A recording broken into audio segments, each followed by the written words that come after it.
You got to crawl before you can walk. Of course, we know it. It's a cliche for a reason, and yet not enough of us heed that warning. On today's episode, I'm chatting with Lauren Fernandez, talking all about her company, Full Course, which helps companies figure out how they can crawl so that they can figure out how to walk and then eventually make sure that they're ready for an all-out sprint. We're going to talk all about the common threads of what makes a successful restaurant and what all struggling restaurants seem to have in common. She's a super, super intelligent person, very, very passionate. Thrilled to have her on the show. Don't go anywhere. There's an old saying that goes something like this: you'll only find three kinds of people in the world: those who see, those who will never see, and those who can see when shown. This is Restaurant Strategy, a podcast with answers for anyone who's looking.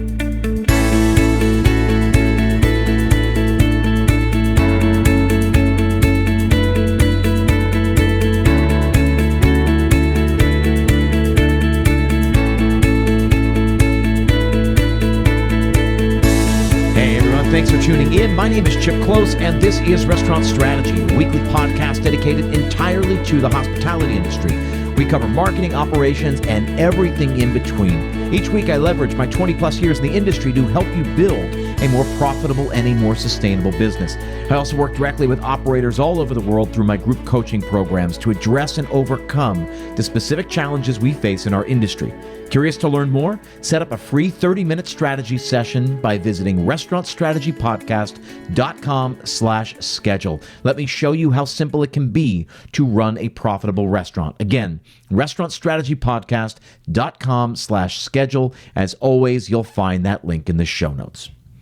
Now, thousands of restaurants across the country use Kickfin to send instant cashless tip payouts directly to their employees' bank accounts the second their shift ends. It's a really simple solution to a really big problem because, let's face it, paying out cash tips to your workers day after day, shift after shift, can be kind of a nightmare. Tedious tip distribution takes managers away from work that matters. It's hard to track payments, which leads to accounting and compliance headaches. Plus, cash tip outs create the perfect opportunity for theft. And there's never enough cash on hand to pay out tips, so managers are constantly making bank runs. Bottom line, there's never been a secure, efficient way to tip out until now. Meet Kickfin. Kickfin is an easy-to-use software that sends real-time cashless tip payouts straight to your employees' bank accounts 24/7, 365. Tipping out with Kickfin gives managers and operators hours back in their day. It makes reporting a breeze and protects your business from mistakes and theft. And employees love it, so it's one of the best recruiting tools out there. Best of all, restaurants can have Kickfin up and running overnight. Employees can enroll in seconds, no hardware, no contracts, no setup fees. Get in touch today for a personalized demo and see how restaurants and bars across the country are tipping out with Kickfin. Visit kickfin.com/demo. As always, that link is in the show notes. Now, my guest on today's show is the founder of Full Course. It's a woman by the name of Lauren Fernandez, a very smart lady. I'm thrilled to have you on the show. Lauren, welcome. Thank you so much for having me today. I appreciate it. My pleasure. We were introduced surreptitiously and I think with no idea what was going to come out of it. And I still don't know what the full relationship is going to be. But by the end of that conversation, it was very obvious that you had a lot of insights to share. And so I asked you to join me on the podcast, and you very politely said yes. So I'm thrilled to have you here. I want to start things off. Tell the audience, give them a little context about who you are, what Full Course is, what you guys do, and like I said, we'll use that as a jumping off point to talk about so much more. Yeah, so I've had an interesting career in the industry. The TLDR on this is, former restaurant and franchise product development attorney turned multi-unit franchisee, now turned restaurant investor and developer. So I started Full Course about 2 years ago, and we launched to meet a specific need that I saw in the marketplace to support emerging restaurateurs and their brands and help them grow in a way that presents them with fair and ethical capital, provides them with the education, mentoring, and coaching that they need to grow as leaders, and supports their business operations with best-in-class consulting services and really leans into our development team to help them deploy the capital that they have earned to help them grow their business. So Full Course is a complete solution for everyone out there who's looking to grow their business and also to grow themselves personally and professionally. We have a wide array of services that we offer at a very decent rate, or sometimes even free, through our foundation, the Full Course Foundation. So, we got a lot of things going on out there, right? We have an investment track. We have a ton of coaching and educational opportunities. All of it is designed to lift and elevate our restaurant industry and build it back better. Yeah, I love it. So there's obviously a fair amount of overlap between what you do and what I do. Mm-hmm. The beauty of what you do, and I always say this to many, many guests, so listeners will certainly recognize this. I think the particular value that you offer the listeners here is that you get to peek behind the curtains at a bunch of different restaurants. So I want to pull on some of that perspective, and I want to see if you can share some of it. I want to start off by talking about the difference between independents and chains, or independents and franchises. Yeah. I think that the differences to me, or to some people, might seem obvious, but I think it's not so obvious. What does one thing have that the other one should have, and what does the other one need that the other one? Do you know what I mean? Like, where are the differences? Having been now on sort of both sides of that table, Yeah, I also have the unique perspective of having been on the franchisor side with Focus Brands, running franchise compliance, franchise administration, and working very closely with the franchisees during that time. And then very quickly flipping over to the other side of the equation and being a multi-unit franchisee in an emerging brand. And so what I'll share is, independent restaurants, I think there's a deeper connection to the purpose and mission because ostensibly the owner is still very connected to the business. So it's the owner's purpose and mission that is naturally informing the brand's purpose and mission. And so obviously, as you scale an independent restaurant group, you still want to maintain that purpose, mission, and that true north. But when they're very small, like less than 5 units, it really is all in the head and the heart of the owner. And so for us, that's something that actually differentiates independent restaurants because it's not codified yet, right? It hasn't become institutionalized into the brand. It's not necessarily in all the marketing. It's just in the way that they do things, right? So when we work with independent brands that we have in our investment track, we spend a significant amount of time working with the owner, understanding their why, their purpose, and their mission so that we can use that to inform the brand and create it in a systemized fashion that is included in everything we do, from the way we onboard new employees to the way we recruit franchisees to the way we do our training to the way we greet our guests, everything, right? Ostensibly, so then on the franchise, let me just go ahead. No, go ahead. And then I've got a question. I didn't mean to interrupt you. I think really phenomenal franchise organizations have mastered this, whether they meant to or not.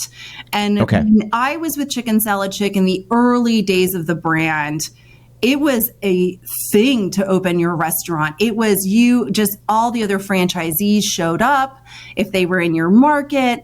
The executive team would roll in. There was, a huge family there to celebrate that win. And that is such a Chick moment. Like if you're familiar with that brand, the whole thing feels like a giant hug. Like if you're a customer, you feel like you're eating in someone's dining room. If you work there, it's a wonderful environment to work in. And I feel like that's a great example of franchise organizations that did a good job of embodying what the founder was all about and putting it into the nuances of the system, and therefore imbuing in their franchisees this notion that you're a Chick too. Like get out there and love on your community, be the mayor. And, in recent conversations with Stacy Brown, the founder, I find that, I celebrate that. I appreciate that brand, even as a franchisee, gave me an opportunity to be the mayor of my dining room and of my community and really own our role as the the leaders of the brand in this community where we were building. There was a reliance on that and almost an insistence, which I think was really special. So on the flip side, I'll say a lot of brands miss that. And so I will say, I think that's a good learning kind of to take from those early stage independent brands. You have to carry that purpose and mission forward. Absolutely. So then let me back up. Here's where I was going to interrupt and ask this question, because what do you do when the independent can't articulate their mission, their why? So maybe this is just you as you've come across, right? They do great food, they offer great service, but they're not clear on their why. I always bring up Sean Walchef. Sean's been on this show twice. He and I've been on his podcast once. We've spoken together a bunch, and we gave a talk in Los Angeles last year where we talked all about not only finding your why, but the 2 whys. Number one, like, why do you do what you do? And why should anyone care about that? And I find that a lot of independents are sort of sheepish about that. Like, they feel like, well, it's just It's just fill in the blank. So what do you do when you come across that, somebody who's got a fuzzy why? How do you help them find that? Yeah. So I think it's an interesting recipe of, one part empathy, one part a deep understanding of what it is to be an operator, and having walked in those shoes, it is not easy. And I think one part psychology, to be honest with you. Everyone has a reason they get up in the morning and do this every single day. It is hard. It is punishing. It is relentless. It is 365, right? It drags your family in. I mean, I tell people all the time, if you think you're buying a restaurant and it's a mailbox money situation, you're mistaken. It's going to suck in everyone in your family. It becomes very much a family-owned business very quickly. I mean, my husband had a name tag. Not a part of our business at all. But when I needed help, he's who I called, right? He knows how to put away a truck. He knows how to FIFO. He knows exactly what to do. So, I say that with a ton of respect, but, also you really have to understand what makes someone tick. And for us as investors, that is incredibly important because we do not take a majority position. We rely on our founders and operators to continue to run the business and to build and grow their team, even as we're growing the business with them. And so that alignment and understanding of who they are as a person and why they get up is so critical. It's actually a gatekeeper for us. I don't know that we have ever really found a good alignment with someone who's just in it for the money. We are a very people and purpose-driven company. If you just want to check, we'll gladly refer you somewhere else. That is not what Full Creek is about. And so weirdly, your question is perfectly how we tee up initial discussions with our clients. If they are a prospect for our investment track or even for our consulting track, we dig in on this exact issue all the time. In our brand workshops, which is way too much to go into right now, but I'll tell you one of the most powerful exercises is tell me why you decided to do this. And then you let them tell the story. And then when you're done, you just let the air sit. And then you ask this question, why are you still doing it? Because there is something that propels them forward to use restaurants, to use food, usually in service to others, in connection to people, connection and explanation of their culture maybe. There's always something there. And that is where we start. Once we can kind of circle what that is, we take that idea and we blow that out. We go, tell me more about that. You love talking to people about your culture. Let's talk about that. Let's go to the why on that. Why do you go in on that? Why is that really important to you? Why couldn't you just do that as a blogger? Why couldn't you just have a clothing line, right? You chose food. Let's figure out why. And so it is layers, layers sometimes. Yeah. It's fuzzy. And sometimes you might get an answer that surprises you, but I think it's important information to know, because if you don't know what makes your partner tick, you're never going to get alignment. You're not going to really understand how to make them happy. And so fundamentally, I think even before it's a brand exercise, for us, it's a partnership exercise, to be honest with you. It makes a lot of sense. This is a question that I asked a lot of people because, and I said this a minute ago, I find a lot of operators, and sometimes I work with people who just, quote unquote, just have a pizza place, just run a sub shop, just have an Indian restaurant, and they always sort of like apologize for it. And I think connecting with that is really crucial. And oftentimes I find that their struggles are sort of tethered to that if they can get clear on that and they can figure out, again, why they decided to do it, why they're still doing it. And then again, that last why that I always ask, which is that why should anybody care? Because you have to convince people. That's what we're doing in sales. We convince people to do this instead of that. Come dine at my restaurant instead of that other restaurant. Well, why should I dine at your restaurant? I like the other restaurant just fine. The next words out of your mouth are going to be the words that either win you the sale or lose you the sale. They convince people to come or not. That's the same thing if you're running a restaurant or if you just want to get mom's keys, to take the car on a Friday night.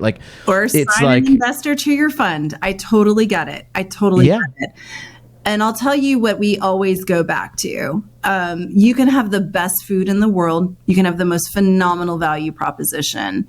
But I think in this day and age, if you are not clear in what you stand for and what your purpose and mission are as a company, you're not going to land with consumers. There's enough competition out there.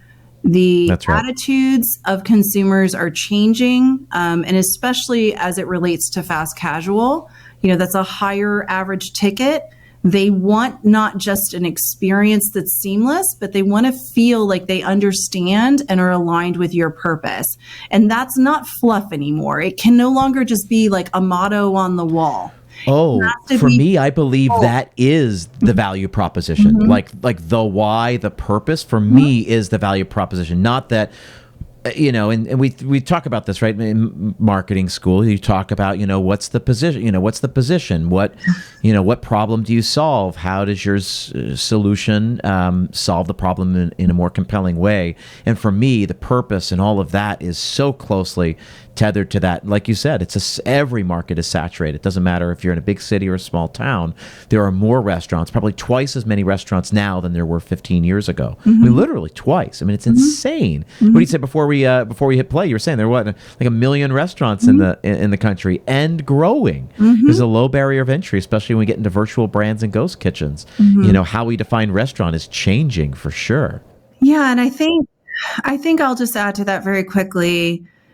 When you are clear in what you're about and why you do it, and it has that level of honesty and its connection to consumers, I think that that's step one in creating some pretty serious brand loyalty. And to me, that's what really sets apart an exceptional brand from a great one, is that purpose and mission defines itself clearly, but then it connects to consumers, and those consumers become fiercely loyal. And they don't just return weekly, they come back with friends. They're on social media sharing your posts. It's a beautiful, beautiful thing. And we experienced some pretty amazing double-digit comp growth year over year, which is very hard to do when we owned our chick restaurants on that exact premise. We loved our loyal customers and we treated them very, very well, and I think that is often overlooked. And in a crowded market where you have a lot of competition, brand loyalty is where it's at. So you said a couple of things there that I want to tackle separately. When you talk about brand loyalty, I totally agree. One of the things that I talk about quite a bit is following, the best companies in the world. And I said, just get on their email list, follow them on social media, see what they are doing. And not necessarily food, because in food we don't do it particularly well. But when you look at Nike, when you look at Yeti, when you look at Samsung or Nikon or Apple, where there is true brand loyalty, right? You are a Nikon user or a Canon user, and you stay there forever. Team Nikon, right? by the way. People say that again? Team Nikon right here. Team Nikon for me as well. But it's the same thing, right? BMW, there are people are steadfast in their loyalty to some of these brands. And when you look at that and you understand it's worth taking a look at seeing, what's their secret sauce, what's their recipe. The beauty of these companies that have been around 40, 50, 100 plus years is that like their secret sauce ain't so secret anymore. You can go figure it out and figure out what they're doing to apply it to what we're doing. I mean, Simon Sinek very famously wrote his book, Start With Why. And wrote much of it talking about Apple and sort of what the founders did and what they brought to it, and that they weren't building computers. They were building tools to help empower the individual. Famously, that's how their early memos were. We're empowering the individual. Well, how do we do that? Through software and hardware. That's what we do. Then that all sort of dictates the kind of software and the kind of hardware we develop and the way that we present it, et cetera, et cetera. Their why was so clearly defined from the beginning. When you compare that to a company like IBM, it's not even close. You can't even have that conversation. So when you talk about brand, okay, when you talk about, just to go back to this idea of purpose and mission and understanding the why and the founder's why.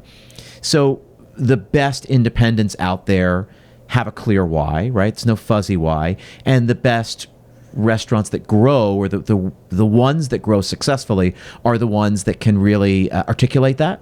Am I saying that right? Articulating it and really can magnify that. Yeah. And then bring a sense of ownership into either the store level, if it's a big corporate brand, or at the franchisee level. You talked about, we felt like we were the owner of that brand in that market.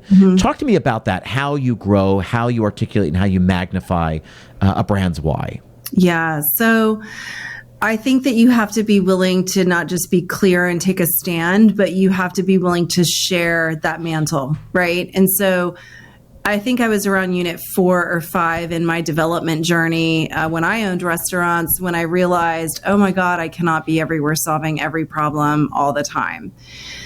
And for me, that was a big part of that was the customer service response. And so just as an exemplar, we fully empowered our managers to make it right. We said, if you cannot make it right, we're going to give you a special card. That's like, we called it the owner escalation card. This is a true story. Okay.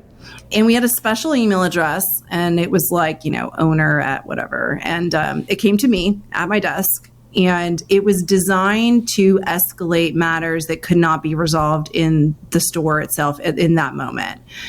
And it's a really funny thing, but can I just say that like in the 2 years that we had that, our restaurant staff would go through those cards all the time. We only got about 25 emails. But it was interesting. The fact that we were willing to let customers go and talk to the owner that I think was really powerful. The other thing we did was we gave our managers, a budget for correction and for fixing things. And then if it was beyond something that they could handle, they would email me and I would send the person a gift card and a handwritten note from me on my stationery. We gave our owners our managers 2 sets of business cards. So they had a traditional regular business card, and they also had what we called a free scoop card. So they would be able to immediately fix something with a free scoop of chicken salad on the person's next visit, for example, or to just use it as an incentive for someone to come into the restaurant. They're at the dry cleaner, they're having a chat in their local community, and they're like, yeah, I run the chicken salad chick around the corner. And the person's like, oh my God, I love chick. And they're like, here, come and try us sometime. We'd love to have you. So now tell me though, because was this something that was happening up at like, with all the franchise doing, or was this something that you personally enacted? The owner card was ours. And I think even on the back, it had a number of common questions we would get where we didn't want the manager asking or answering the question. So like we would get solicitations all the time for sports and local charities and things like that. And we had a program where we vetted them and reviewed them as a team and allocated our budget. But they had to go through our process. And so if anyone ever came in trying to sell them something or asking for a donation or a sponsorship, they also got that owner card. And on the back of the card, it said, if you have any of these issues or you're looking for a job, like here's the millions of reasons you can use this card, and let us know. Like, let us know what you need. How can we help you? How can we be of service? And that included escalating any kind of customer service issues. That was 100% our creation. One was to empower the managers to allow it to it's okay to escalate to an owner. You shouldn't feel scared you're going to lose your job or, be worried that someone's going to narc on you. No, I want them to feel like, I trust you to handle it.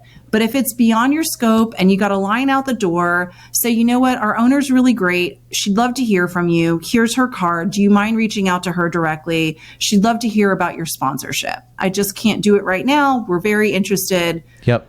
Here's her number, that kind of thing. So that is something that we created internally. The free scoop card, we had that at Moe's Southwest Grill. I remember the then CEO, Paul D'Amico, had a free burrito on the back of his card. I just loved that idea. Yeah. So, candidly, I can't remember if we just kind of ripped that off and took it over to No, that's what I want to know, though, because I wanted to know is that if it came down from the corporate level, which it could have, and say, hey, this is what we do. We do a two-card, we got a two-card strategy, or whether you were empowered to do that, which it sounds like you were. Where you got the idea from, I don't care. I steal all this crap. What you talked about empowering the managers, I remember first hearing Tim Ferriss write about that in the 4-Hour Work Week. Mm-hmm. He said, if there's a problem that customer service can handle for less than $50, $100, $500, if they can solve that for under that amount, then it's not worth bothering me. Right. Number one, it's not worth the founder's time, the owner's time. But number two, I want to empower them to actually take agency over the situation, which helps bring a level of ownership that just about nothing else can do when you put managers or even your hourly employees in charge of your property, in charge of your brand. And you say, we want you to do this, just really saying, like, no, we give you full ownership. Mm-hmm. We give you agency to make it right and to right the wrongs and all of that. And man, you get buy-in from your team, which is why I love what you're talking about now. Yeah, we even did it with our employees. And so another thing, as we grew the company and we crossed the 400 employee mark, we would coach everyone like, okay, here's your escalation path. And we would do it on the onboarding. But what we started realizing was a lot of the employees didn't really quite grasp that it was a franchised unit, even though they'd met me, they knew, they'd been onboarded, sometimes it just gets lost in translation. So they'd call the corporate office. And so we didn't want any of that, right? We're franchisee. Right. That's our business. That is, I'm an attorney. I understand the delicacy of it's a delicate thing, the franchise employee relationship versus the franchisor. And so what we ended up doing was putting a very kind of clear flow chart style, here's your escalation path. If you can't solve it with your manager and you feel like you can't, then this is the area director. If you feel like you can't solve it with those two, here's your HR confidential 1-800 number. And if none of those work, then you email this number and it's the owner. And you cannot send an email to that amount, unless you do the other things first. It was pretty clear. And it wrapped that up pretty quickly. But it also gave employees the agency to speak up and to tell us when things weren't going right. It gave them an outlet to tell us as owners and tell our HR department if things were going wrong, which is important to do to take care of your people when you can't be everywhere at once, right? I'm not stupid. I know everyone's on their best behavior and the store is immaculate when the owner's in town, right? When we're around. But you want to know what's going on when you're not there. And you have to trust and empower the people who are running it in your absence. And this is true whether you're a franchisor or you're a franchisee and you're trusting your manager. I think the same is true. You have to have ways to make sure that you are empowering them to hold the standard, but also ways to check and verify and validate that they are too. POPMENU has reimagined the restaurant. They're breaking the mold of the menu, taking the kitchen doors off the hinges, and serving up their most comprehensive technology solution yet. It's called POPMENU Max. It comes with the previous ingredients you've heard me mention on the podcast. Websites designed with SEO, marketing tools to keep you top of mind with guests, and of course, the patented interactive menu technology. This new recipe brings automated phone answering, third-party online order aggregation, waitlisting, and more to the table. POPMENU's phone answering technology has your ringing phones covered. With artificial intelligence, AI, the simple questions that keep your phone line tied up can now be handled without pulling a staff member from your in-person hospitality. No more missed reservations, asking for your hours, or missed revenue, and that's just the beginning. You have a passion for food, POPMENU has a passion for technology. Together, it's a recipe for restaurant success. Now, even more digital ingredients are in their technology pantry, and POPMENU is helping restaurants attract, engage, remarket, and transact with their guests on a whole new level. Trust me, if you're a restaurant owner, you need POPMENU to take your business to the next level. For a limited time only, get $100 off your first month, plus you lock in one unchanging monthly rate. Go to popmenu.com/restaurant strategy to claim this offer. Again, that's $100 off your first month by visiting popmenu.com/restaurant strategy. That link is also in the show notes. So then let's talk about that for a minute. Let's talk about accountability. How do you do that? Or how did you do that when you were in that position, and how do you then coach and guide your people to do that? Yeah, this is like one of the most powerful things that I learned as an operator. I'm just going to drop some knowledge right now. I tried a lot of stuff that just didn't work, a lot of stuff. And finally, what we got to were two really critical things. One is transparency across all the units. It was not serving us for people to not know what the other units were doing. And so it also serves as a nice barometer of what's really going on. So like if chicken prices are crazy high in 1 month and you can check it against all the other units and see that indeed that price carried across all of the units, you know you're good. But if your chicken prices are like, or your percent of COGS is crazy off the charts and everyone else is normal, as a manager, you go, ding, something's not right here. We either had waste or theft. Let me get to the bottom of it because I'm going to have to answer this to Lauren, so I might as well figure it out now. So that was number one, like just creating a clear and concise reporting package that came to the managers on a monthly basis. It was a management P&L, so we stripped everything out of the P&L they had no control over. I don't need them to worry about the rent. I know what the rent is. I signed that lease, right? So it's not one of their controllables. I don't want them to care. And that was kind of the big piece. And then we aggregated all of it into a dashboard that was even further condensed, specifically attached to their goals and targets. And this is piece number 2.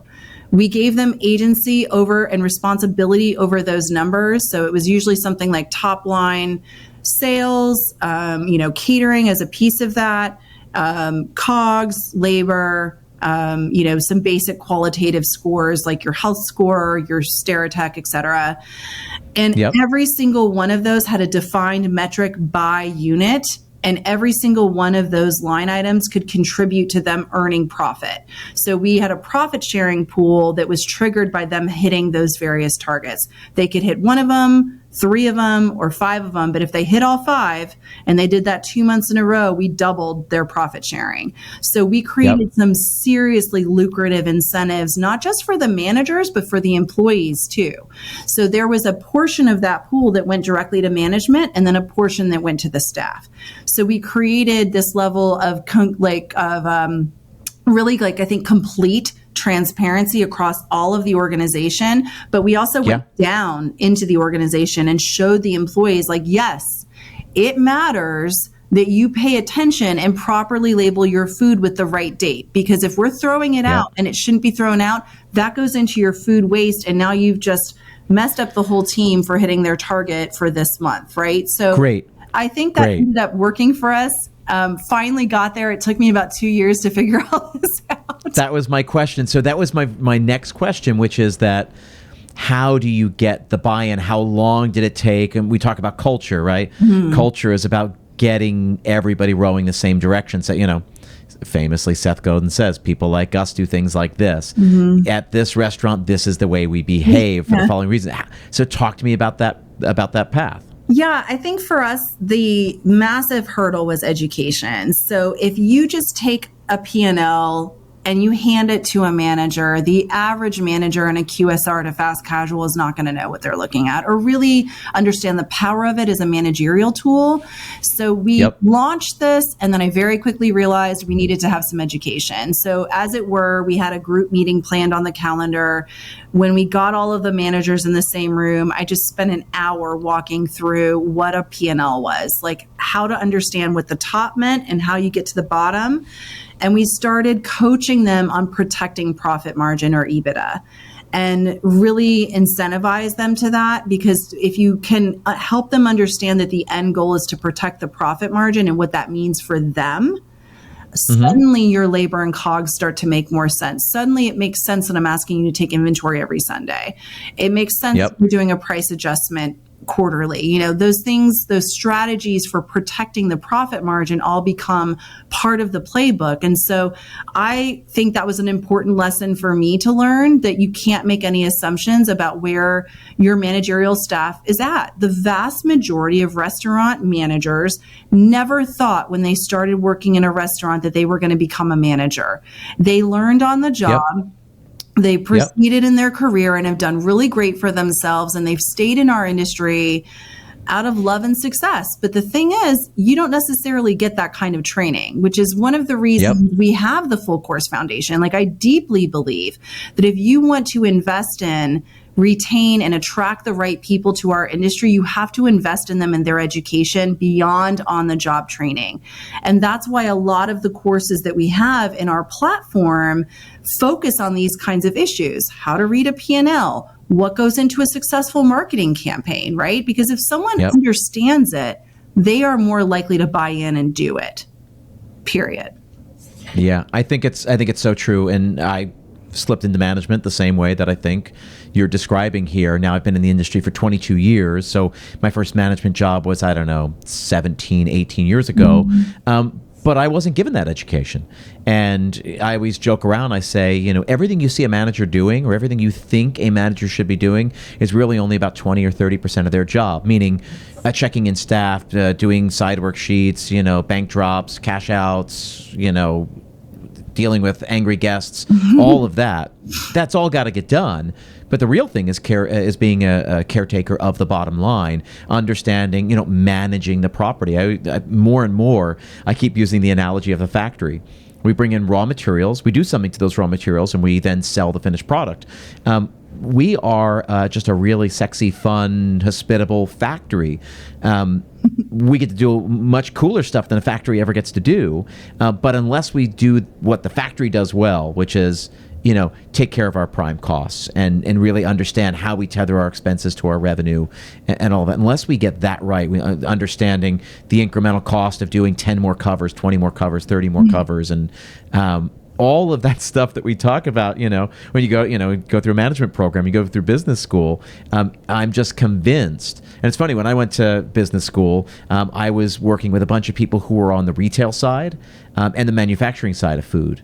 A lot of them didn't come from hospitality. And it really got me thinking, because watching the way that they thought about their business, and likewise then looking at the way that I think about or thought about my business. But I took a lot of that sort of factory retail mindset back to hospitality when I sort of went back into restaurants, and it's just so key, and we don't do a very good job of doing it. And it's one of my favorite things when I watch a manager's eyes light up when that suddenly makes sense. They say, "Oh, that's what we mean about manage the expenses, manage for revenue. How do you build projections? How do you drive to a projected revenue number?" Yeah, it's cool to watch them light up.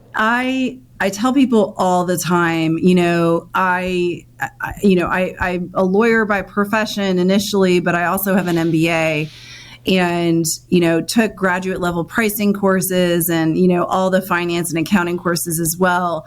And it literally, millions of dollars worth of balance sheets and P&Ls and budgets that I was responsible for even as an executive.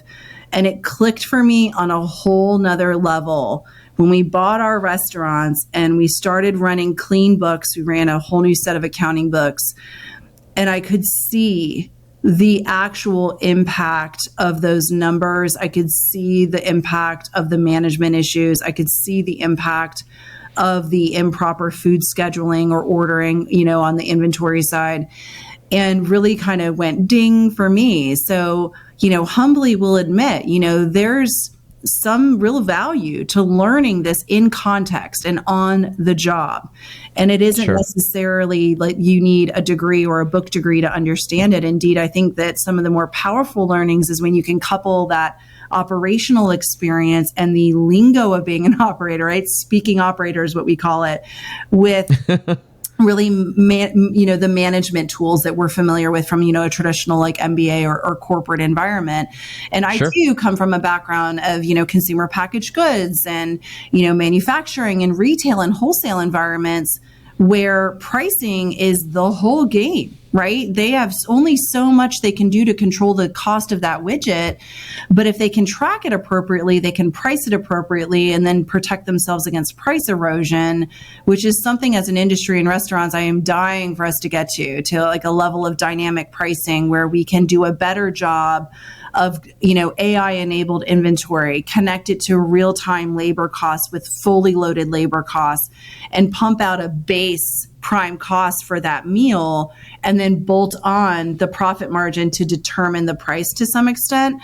We're, I think, still 3 to 5 years off from something like that because I'm seeing glimmers of it in different IT solutions out there, but we don't really truly have an end-to-end solution for dynamic pricing, which is what CPG has been doing for years. Amazing. And so this is what I say all the time. It's funny. I sit down and anytime I coach or work with agencies and all that, I say, hey, listen, let's not pat ourselves in the back. We're still 9 years behind anything that e-commerce is doing. We're 14 years behind anything that our counterparts on hotels are doing.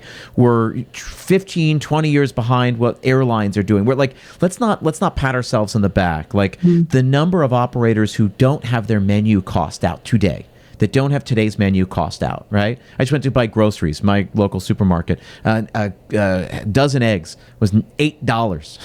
$8. It was like $2.80 the other, 6 months ago. Yeah. It was $3, and now it's $8. Yeah. And so I know operators listening to this are going to feel that. They understand that, and everybody's been grumbling, but that has to get passed on to the consumer. Mm-hmm. It has to, it's just this is what inflation is. And we've been dealing with this a lot where it's like, well, I don't want, because if we make it too expensive, well, if you keep it where it is, you're not paying your bills. Mm-hmm. So if you make it more expensive, you'll actually be paying your bills. And yeah, maybe that means that some people think twice about coming to join you, and they say, well, it's really expensive to dine out. It is what it is. Then we go back to our marketing side, which I want to get to, right? The marketing side is, how do you convince people of your value? How do you convince people that what they need is what you have? Mm-hmm. Talk to me. No, we're going to do that in a second because I want to go back to dynamic pricing. Why don't we do dynamic pricing? Has anybody done it successfully? No, not really. Nobody, right? Not really, not in the way that you and I are probably familiar with seeing it. And where Tuesday's meal is cheaper, Saturday's meal is more expensive. Right, literally. And not just to take advantage. I want to be clear. This is not a methodology of pricing in other industries to take advantages of demand necessarily or of timing. This is more a strategy of making sure that you are tracking the actual cost fully loaded of that widget through the entire enterprise as work in progress until it lands on a shelf. And even the cost at retail is so expensive to play in some of these big box retailers, you might make a nickel on a dollar if you're lucky. But if you're sophisticated enough to implement these sort of just-in-time pricing technologies, then when you get to that endpoint, you'll probably take home 9 cents to 10 cents instead of 5 because you're more closely monitoring the real true cost of that product. And that is a true dynamic pricing model. Yes. Of course, there's many, many versions of it that have to do with demand, but this is a little bit more of a tracking issue for our industry. And candidly, I just don't know that we've done a great job making inventory easy still. I totally agree. So let me go back and just say for those people who are listening who don't quite understand what we're talking about, right? We're talking about dynamic pricing. We know this, right? It's cheaper to fly midweek than it is to fly on the weekend. That's dynamic pricing. The pricing changes in real time. That as more inventory gets chewed up on a flight, there are less seats, the prices of those seats go up. We've seen this in hotels. We've seen this in hotels, airlines, Broadway theaters, things like that. So the idea is, on the one side, it's a supply and demand thing, right? More people want to dine on the weekends. We should be able to make that more expensive because there's more demand. There's greater demand. People want to go out on a date. They're going to go out with friends. They are willing to spend maybe a little bit more. That's the one side, which is not what you're talking about. But that is one way to address this. One way, The other side, the other piece to this is understanding how the real-time costs affect the profitability of a given meal.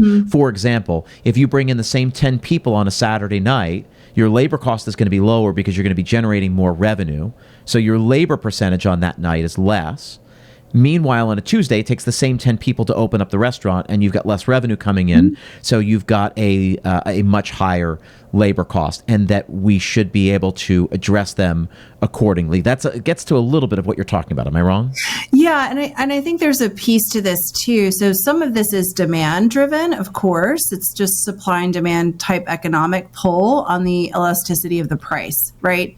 However, I think there's also a piece of this as an industry. We're missing this whole notion of just-in-time inventory and the just-in-time pricing that pushes the cost of that inventory moving through work in progress all the way through to the plate, that really captures the base cost of that. So picture a base cost of a plate. Let's say it's $5. Once you know it's $5, you can make a choice that your profit margin is, let's say, 20%.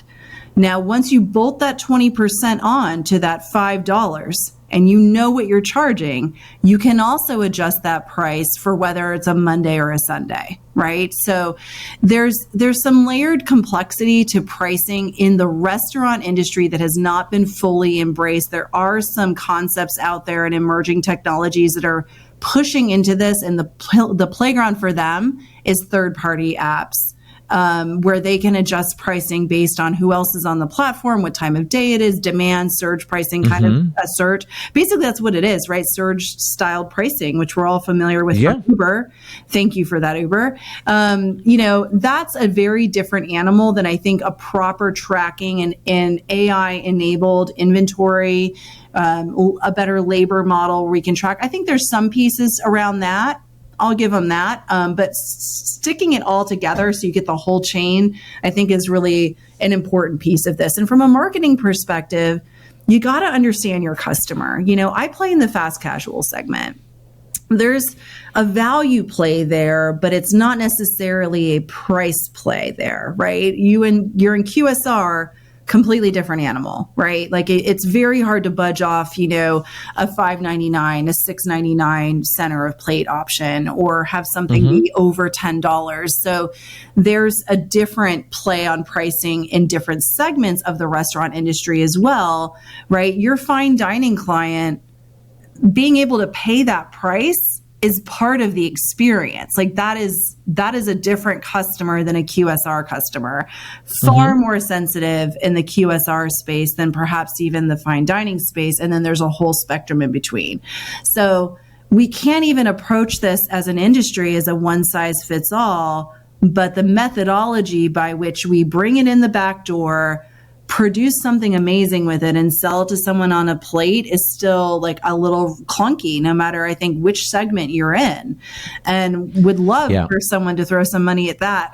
We have a lot of other apps out there and technology, but not really one that goes soup to nuts, if you ask me. Yeah, I think this is something that I think all of the listeners, or many of the listeners, I'm guessing, are concerned about or share frustration regarding the fact that they require so many different solutions to plug in, and just making sure that everything can talk to each other and all that. And nothing quite does everything they needed to do, although it's getting better. The kind of software that's out now just in the last 5 years that has really made a dent in the industry is making a big push. Talk to me now. I want to go back to the other thing I want to talk about. There's so much good stuff. Talk to me about marketing. Talk to me about how you think about marketing. You were just talking about the difference between value. It's a value play, not a price play. a few minutes ago, you mentioned we want to be able to teach operators, the right way to launch a full marketing campaign. Talk to me about how you think about marketing, how you think about launching campaigns, and then how you teach people to do it the right way. Yeah, so this is informed by some of my experience very early in my life. One of my first businesses was wrangling up volunteers out of my high school, paying them a reasonable rate and charging political campaigns to go door knock for them. So I was one of those moot court and mock trial debate team kind of dorks in high school. And we loved talking to people, no shock. And so I would gather together, 50 to 100 volunteers, and we would go knock on doors and meet super voters who were often elderly folks, talk to them about the candidate, hand them some information. And so what's so interesting about that is dollar for dollar, that was more successful than any flyer you could put in the mail, than any sign you could put up on the street.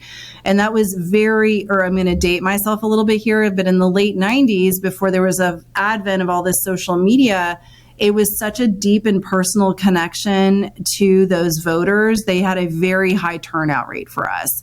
And so it was so funny. It just kind of became like my side hustle for many years while I was in high school. I was a little budding entrepreneur. But what I learned from that was that personal moment of connection is extremely important. And sometimes we struggle even on social media to have that level of connection.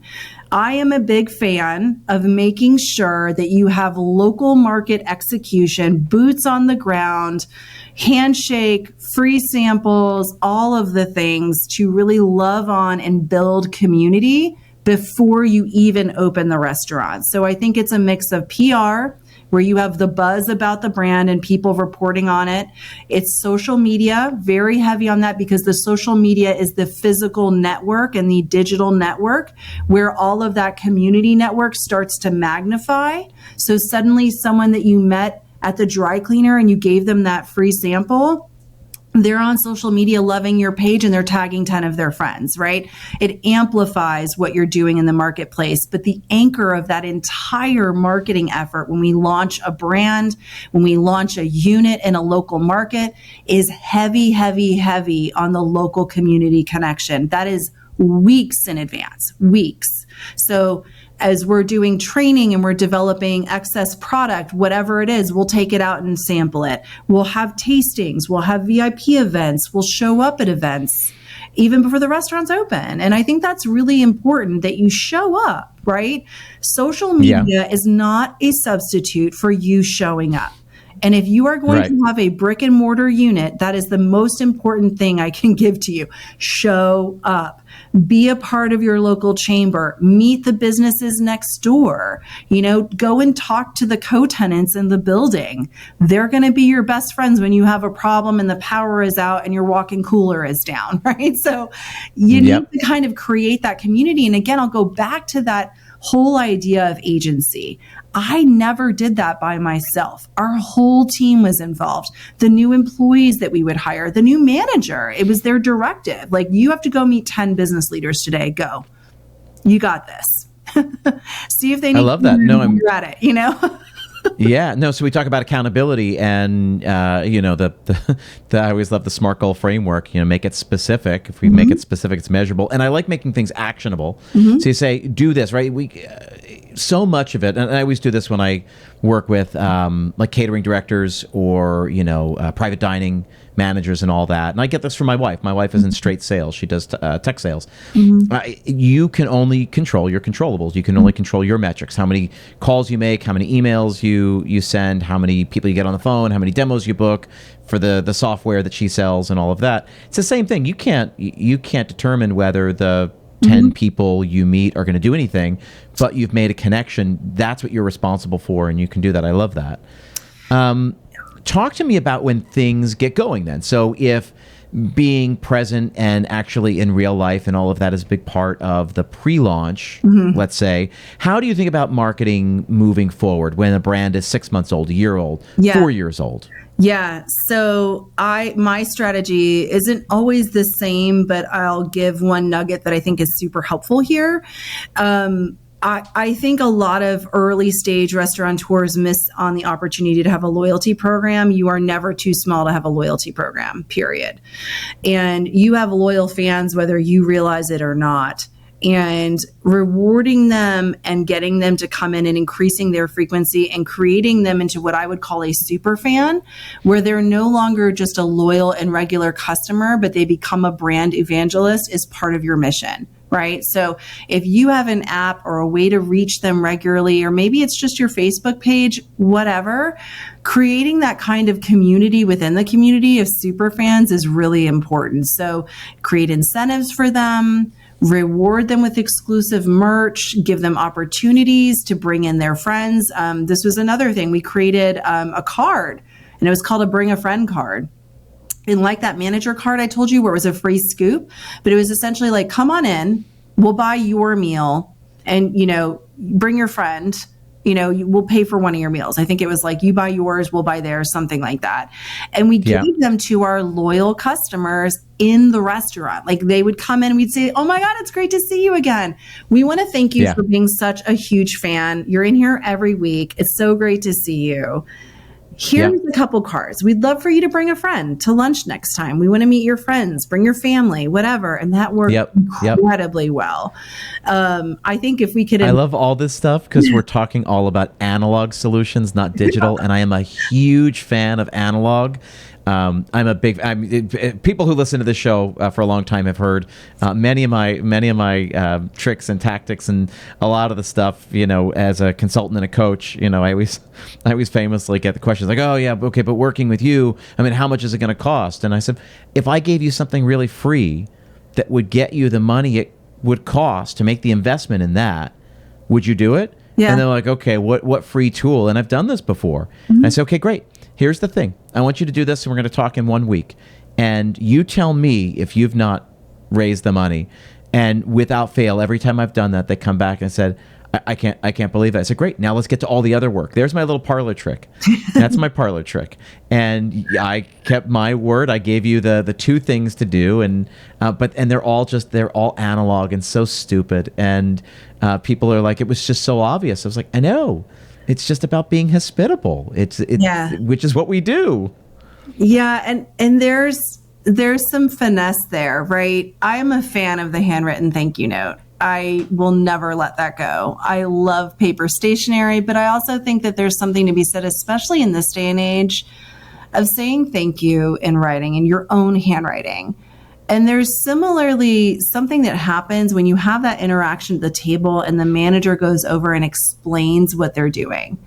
And they have that moment of gratitude, and you're humbly asking someone to continue supporting your business, but to amplify by bringing their friends in, that's an ask. I love it. Right? I love it. I don't know that it rings the same way in a loyalty app. And I've tried it, and it works, but not really with the same level of panache and the same level of grandiosity. Well, I was gonna ask you if there are loyalty programs that work better than others, because I've gone on the record by saying, like, they're all sort of doing like none of them does anything better.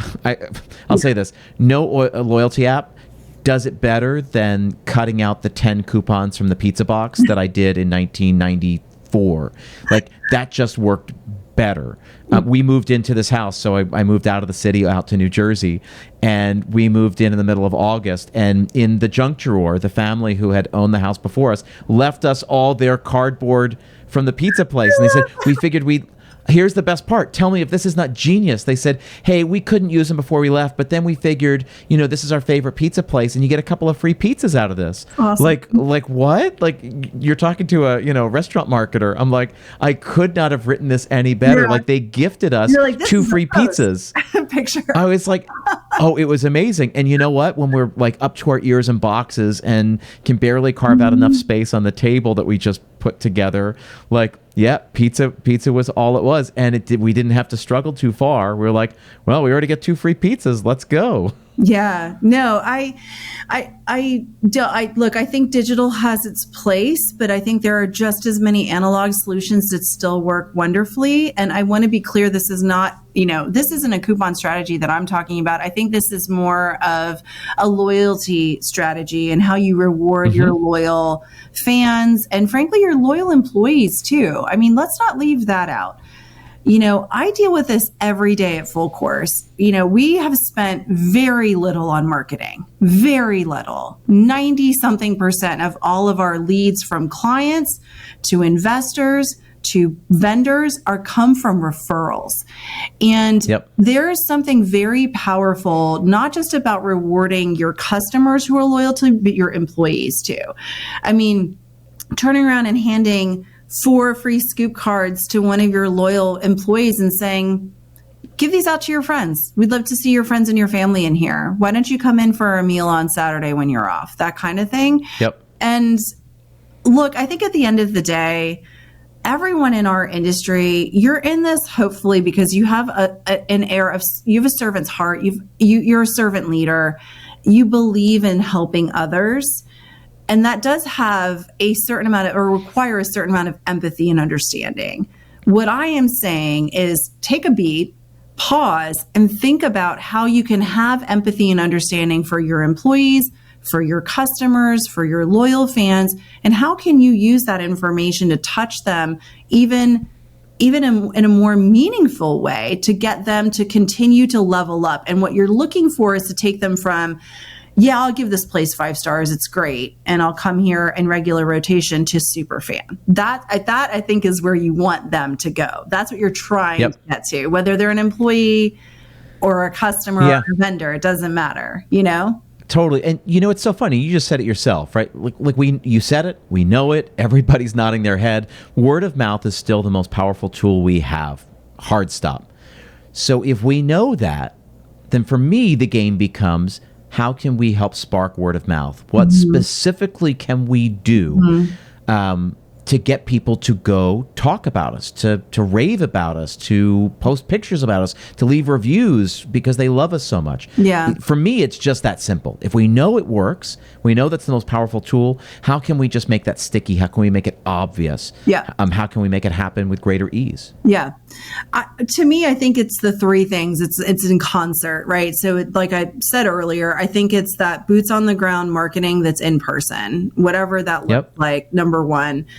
Number 2, I think it's some element of PR, and I can't say this enough. I think PR is sometimes the unsung hero of our industry because there's a validation that happens when you hear the buzz about the brand and then it's validated in a third party news article or on radio or whatever, because it feels like it's third person. It doesn't necessarily feel like it's the brand pushing marketing at you, and I think the third thing is that building in that loyalty component from the beginning. Like, you've got to do that. And for us, what that meant was a ridiculous amount of love bombing on those folks. If you wanted to participate in our grand opening, you had to download the loyalty app. We gave away tons of swag. I've spent more on swag at our grand openings than I did on PR. And it's this weird ratio that just always worked for us, where that love bombing moment where we were like, oh my God, thank you for showing up and supporting us for our opening. Thank you for following us on Facebook for a month while we were working on getting open. Thanks for coming to our soft launch and testing our kitchen. It's a thank you. You're saying thank you out of the gate. You just opened the doors. And so for so many owners, they're like, what do you mean I need to spend $5,000 on giving away stuff? And I'm like, not only are you going to give away $5,000 worth of stuff, you're going to spread it out over a whole week and make it amazing, right? So first 100 people this day get this. First 100 people the second day who spend $20 get this, and you kind of map it out over a week. So if someone doesn't want to come and wait in line at your grand opening for 4 hours to get in, then they can come on Tuesday or Wednesday or whatever and still feel it. And to me, that's that perfect mix, right, of loyalty and PR and the boots on the ground piece. And, we can't ignore social. I'm not trying to leave that out intentionally, but I think there's a lot of talk about social already. I just don't think it's the only answer. Like if you have you are speaking my language. This is what I believe. For me, it's always the last thing we talk about. We get to it. I said, great. So now let's talk about social media. Like, oh, we've just been talking for hours about everything else. I said, I know. And that's sort of where it is. And like you, I believe in the importance of it and the power that it can have.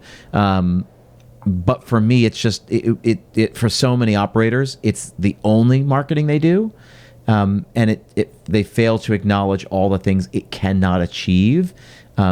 So I like to flip the conversation and talk about all the other stuff we could and should be doing. And then, now let's talk about your social media strategy, because you need an organic and a paid side to it. And what are we trying to accomplish with this, and how can we use this to support some of our broader goals, and so on.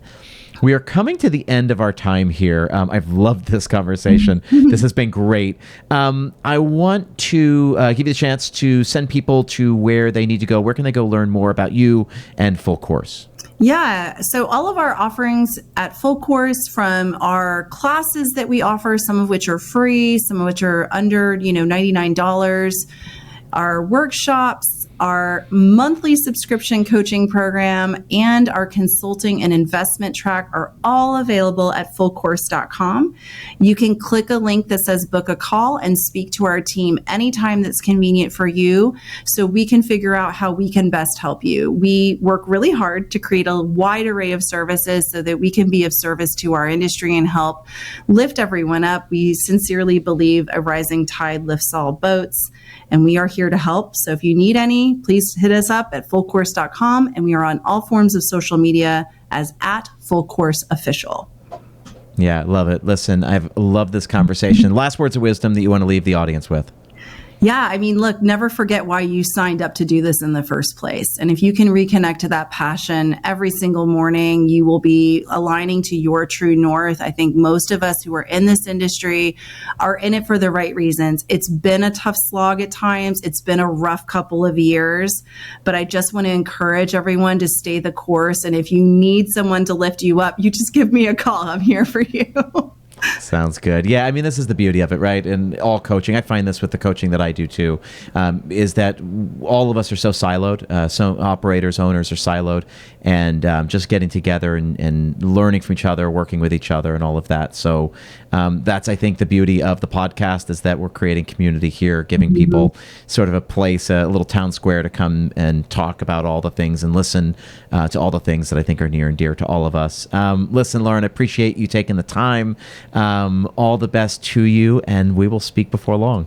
Thank you so much. Appreciate you doing this podcast. It's a wonderful support for our community, so thank you. Thank you. Once again, a big thank you to Lauren for taking time out of her day to sit and chat with me. Again, I want to remind you, there's a special link in the show notes, give you access to all of the programs and stuff like that. You can go check it out. Also, if you use the promo code STRATEGY, right? If you use the promo code STRATEGY, it gets you 15% off any of the full courses that are available at Full Course. So go check it out. Again, in the show notes, you're going to find a special link that for Restaurant Strategy listeners. And if you use the code STRATEGY, that will give you 15% discount on any of the full courses that are available there. Again, appreciate you guys being here. I will see you next time.